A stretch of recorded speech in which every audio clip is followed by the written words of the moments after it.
Hey everyone, welcome to this explainer. Look around the tech industry right now and, well, you'll see literally everyone talking about AI, right? How it's the future, how it's going to change absolutely everything. But there is a massive fundamental truth getting completely lost in all that noise about what actually powers all these crazy advancements. Which brings us to part one, the foundation of AI. Because look, as much as it might feel like it right now, AI doesn't run on magic. The algorithms, they're really only half the equation. So if you strip away the neural networks and the fancy chatbots, what is the absolute core fuel that makes any of this possible? What actually fuels the AI revolution? It's data. I know, it sounds so simple, and yet it's incredibly complicated in practice. Think about it. If your data is messy, incomplete, poorly structured, or, locked away in these totally inaccessible silos, even the absolute most advanced, most expensive AI models in the world become completely useless. You literally cannot build a skyscraper on a swamp, and you definitely cannot build enterprise AI on bad data. So, part two. What exactly is Snowflake? Well, for the last decade, Snowflake has been completely redefining how companies handle that messy data problem we just talked about. At its very core, Snowflake is a cloud-native data platform delivered entirely as software as a service, or SaaS. Now, what does that actually mean for you? It means there is absolutely zero hardware for you to manage, no physical servers to worry about, no tedious manual configurations. You literally just bring your data and they handle the entire infrastructure. And the best part? They handle it everywhere. See, Snowflake was built right from the ground up to be completely cloud agnostic. They launched natively on AWS way back in 2014, then expanded to Microsoft Azure in 2018, and finally completed the big trio with Google Cloud Platform in 2020. The massive takeaway here is that you aren't locked into a single provider's ecosystem. Your data platform seamlessly spans across all of them. Now, keep in mind, it's not just a fancy storage locker. At first glance, yeah, Snowflake behaves remarkably like a traditional relational database. You've got your database that's broken down into schemas, which then organize your tables. But it goes way, way beyond those old clunky databases of the 90s. It supports heavy, modern analytics workloads and incredibly complex engineering pipelines all in one single place. It's really the whole shebang, a complete data platform. All right, moving on to part three. Let's take a look under the hood. So, how exactly do they pull all this off? It really all comes down to this completely unique hybrid architecture. It's essentially a multi-cluster shared data setup with three very distinct layers. You've got step one, which is database storage, step two is compute, and step three is cloud services. Now, the absolutely crucial point here, the real secret sauce, is the physical separation of storage from compute. Back in traditional systems, these two were practically superglued together. If you needed more processing power, you basically had to go buy more storage disks too.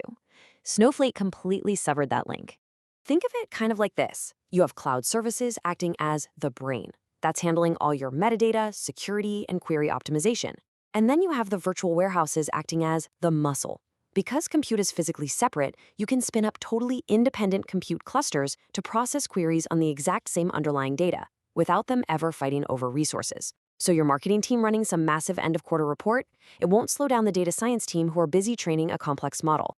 And let me tell you, this architecture unlocks some truly incredible capabilities. We're talking instant elastic scaling, meaning you literally only pay for the compute you use exactly when you're using it. There's zero physical tuning or index maintenance required. Plus, it natively supports semi-structured data, stuff like JSON and Avro, letting you query schemaless data without having to build painful ETL pipelines first. Oh, and my absolute favorite, time travel and cloning. Literally, if you accidentally drop a table, you can just run an undrop command to get it right back. Or you can instantly clone a massive database with zero actual data duplication. It's wild. Which actually brings us to part four, the schema confusion. Okay, before we go any further, we really need to pause and clear up a major point of confusion in the data industry. We need to actively separate Snowflake Inc., the massive cloud data platform company we've been talking about, from the Snowflake schema, which is actually this classic academic database design concept from the 1990s. Honestly, they are totally different things that just happen to share the same name. Just so you know the difference, a Snowflake schema is a way of organizing data by normalizing dimension tables into multiple related tables. Imagine a star shape, but the points of the star branch off into multiple subpoints, kind of like forks in a road. The whole goal of this design back in the day was to save storage space, but it comes at a steep cost. It requires way more complex query joins, which can really bog down performance. Ironically, the modern cloud platform we're talking about today actually prefers you don't use this complex 90s schema. All right, part 5, the big 3. If we look at the broader data landscape right now, we're basically looking at a showdown between 3 main platforms. Let's break this down by the primary user. Snowflake focuses really heavily on the business analyst who just loves SQL. Databricks, on the other hand, leans much more toward the data engineer or data scientist writing in Python using open formats. And then you have BigQuery, which is essentially the dream for the cloud architect already deeply embedded in the Google ecosystem. Even their AI strategies differ.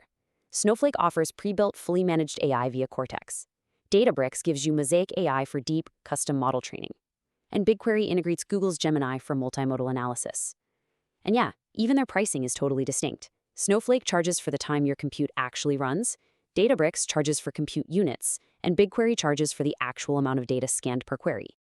So what does this all mean? The crucial point for IT leaders isn't just about comparing technical specs anymore. It's perfectly summed up in this quote right here. Align the tool with your team's skills. Choosing a platform is no longer this battle over storage capabilities. It's entirely about how your human team actually works day to day. If your company lives and breathes SQL, Snowflake is going to get you to the finish line incredibly fast. Let's wrap things up with part 6, the AI Data Cloud. Bringing us full circle back to the AI revolution we started with, Snowflake recognized something huge. Moving petabytes of data out of your highly secure database into some separate AI engine, that's a total security nightmare, and it is incredibly slow. So they built Snowflake Cortex.